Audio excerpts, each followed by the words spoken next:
ফিলিস্তিনি সশস্ত্র গোষ্ঠী হামাস জানিয়েছে, গাজা উপত্যকায় যুদ্ধবিরতি পুনরায় চালুর প্রস্তাবকে তারা সমর্থন করছে।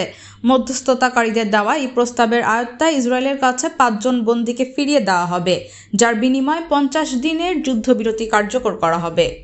গাজার বাইরে অবস্থানরত হামাসের শীর্ষ নেতা খলিল আল হাইয়া জানিয়েছেন, মিশর ও কাতারের মধ্যস্থতাকারীদের পাঠানো খসড়া চুক্তিতে হামাস সম্মতি দিয়েছে। ইসরায়েলের প্রধানমন্ত্রী বেনিয়ামিন নেতানিয়াহুর কার্যালয় জানায়, তারা প্রস্তাবটি পেয়েছে এবং যুক্তরাষ্ট্রের সঙ্গে পূর্ণ সমন্বয়ের মাধ্যমে মধ্যস্থতাকারীদের কাছে পাল্টা প্রস্তাব জমা দিয়েছে। সম্মতি দেওয়া হলে নতুন এই সীমিত যুদ্ধবিরতি রোববারের ঈদুল ফিতরের সঙ্গে মিলে যেতে পারে। নেতানিয়াহুর কার্যালয় থেকে আরও জানা যায়, তিনি মধ্যস্থতাকারীদের যুদ্ধবিরতি প্রস্তাব নিয়ে আলোচনা করছেন, তবে ইসরায়েলের পাল্টা প্রস্তাব সম্পর্কে বিস্তারিত জানানো হয়নি। যুক্তরাষ্ট্র এ বিষয়ে প্রকাশ্যে কোনো মন্তব্য করেনি।